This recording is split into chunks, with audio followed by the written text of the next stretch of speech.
I gotta say, it's a little bit weird. I was thinking about it right before I sat down to record this. It's been a solid 4, 6 weeks, since I recorded myself talking, audio interview, anything like that. Which, since I started as a test guy journalist, whatever the heck you want to call it, 6, 7 years ago, I don't think I've ever gone quite that long in my life without doing that. I mean, it's been a few weeks since I uploaded anything, and the reason is I have this little pet project that I've been working on that became a bit more than a pet project. If you're watching some of my content before I took this little bit of a break, I did mention that I had a really big announcement to make that I had coming up.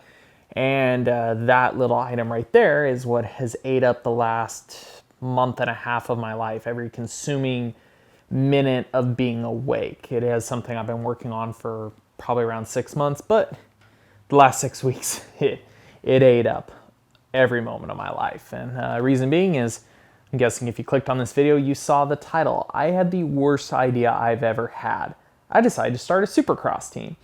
And I mean it, the worst idea I've ever had. It is by far the most stress, time-consuming thing I could have come up with, especially considering the fact that this channel here is supposed to be my mainstay of, I guess, work. I wanted to build this into something that ultimately can allow me to provide for myself and allow me to do great content about motorcycles, because that's what I've pretty much enjoyed doing in my adult life, is talking about motorcycles, producing content about motorcycles, reviewing them, testing them, etc. But yeah, this project decided to eat up some time I use on my little hard parts business, Work Chassis Lab, some of the private testing I do, etc. It effectively took up all that time, but keep going forward with it, because there's a good reason why I didn't do this team or decide to start it, in the sense because I figured it would be a business. It isn't race teams. I mean, to put it bluntly, if you want to make $1 million with a race team, you should probably start with 2, because all they do is eat time and money. I did it because I really wanted to help someone. Namely, a few months back, or towards the end of Supercross, I met a privateer that I'd watched had a really great season and then have a pretty darn good outdoor season. I really knew that he probably wasn't going to get anything from it. So I kind of told him, like, hey, I'd like to help you go racing next year. I'd like to find a way to support you, use some of my connections to make it happen, because between all the people I've met over the years in the industry, kind of the partnerships and relationships I've built, I have a decent amount of say. I always have riders, privateers, or smaller level race team guys come up to me like, hey, can you help me get a boot deal, or goggles, or helmets? Can you help me with these parts I'm looking for? Do you know how to get this specific shock, this. I have enough connections, usually within a couple phone calls. I can hunt the item down, I can get them a deal, I can get them a sponsorship, something along those lines. And I wanted to see if I could roll all that over into something I could do to help somebody that needed that opportunity. And where it really snowballed and decided to eat up all of my life is when it turned into more than one person. At this current point, we're actually helping 4 people go racing next year. And at that point, I decided I wasn't going to build a bunch of little individual programs for guys. I said at that point, it's probably a heck of a lot easier to just start a full-fledged race team. And I mean full-fledged. So with it comes all the sponsor deals, getting the bikes, getting them built, the tech program, the logistics, the transport, the pit presence. And up until this point, while we do have people helping out,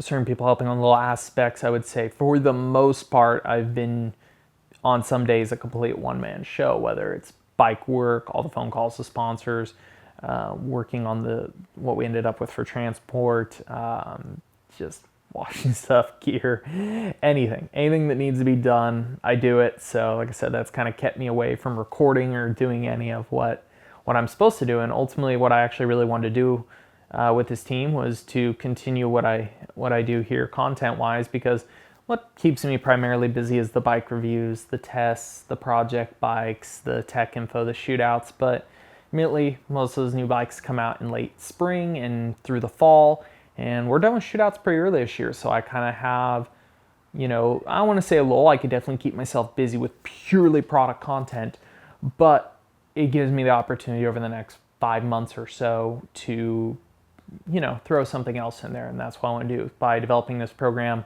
I'm going to take anybody that watches and subscribes to this channel through the ins and outs of doing this race team, whether it is, like I said, the day-to-day testing for the guys, what it takes to put the bikes together, logistics to transport, the whole 9 yards. I'm going to try to show every single aspect of that throughout this channel and throughout the video series that are pretty much going to follow this little announcement video right here. This one's a little plain Jane because I'm not going to announce the riders yet. That will come in the next week. Each of them will have their own individual video. Try to expose them more to the viewers, explain who they are, kind of interview them and what their past racing has been, etc. Before we move into the nightmare that has been the last couple months of my life, showing off every piece of what it takes to get ready for A1, because we're just about 5 weeks out, so it's kind of go time. It's a sprint to the finish. It's definitely, I wouldn't say the motorcycle industry is in the greatest of places right now. Support is tough to come by. So deals have been pretty late to put together. Getting the equipment, getting everything these guys need is definitely coming down to the wire, but we'll get it done. And I guess it'll make things a little bit more exciting for the video side of it. But yeah, I hope that everybody who's watched this has stayed subscribed during this time, is really going to enjoy this content. Like I said, it isn't going to be the only thing on this channel. I'll still be doing some project bikes, some occasional bike tests. But it will take up the next few months. This will be a little more the priority content before we move back into bike testing season again. I think there's going to be some really cool stuff with the team. Like I said, we're going to show off all the content here. There's going to be some stuff I'm going to announce next week on how you can actually come hang out with those races. We're going to have some VIP stuff, showing off, taking people on tours of what we have for pit setup and things like that. Interesting ways that people can kind of support what we're doing. But mostly, if you do want to support, if you like what we end up rolling out here for team, just watch the content, subscribe, thumbs up, tell your friends about it. All that helps me be able to increase the eyes on this style of stuff and be able to further pitch out to more people, and allows me to turn around and help riders more. Like I said, team things definitely not a money maker. I have other little gigs and stuff to keep me busy and pay my bills, because the team doesn't really make anything. It's a bucket list item. It's something I want to do. I always wanted to be that guy at A1 on the floor, racing with the world's best. I came up a bit short, of course, of my personal goals there, but I think there's a cool opportunity to be able to help others that have that same dream and have the capabilities to actually pull it off. So, it's that time in my life where I'm still young enough. I still have apparently enough energy to sleep very little, that I think that we can make this happen. Even if it's just 1 year, a couple years, we'll see. But for now, the target goal is A1.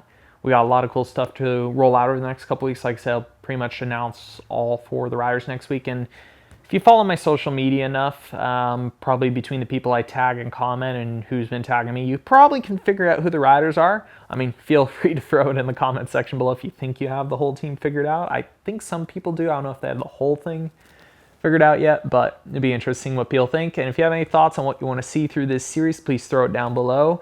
And hope you guys enjoy it. We're going to have a great 2020 season.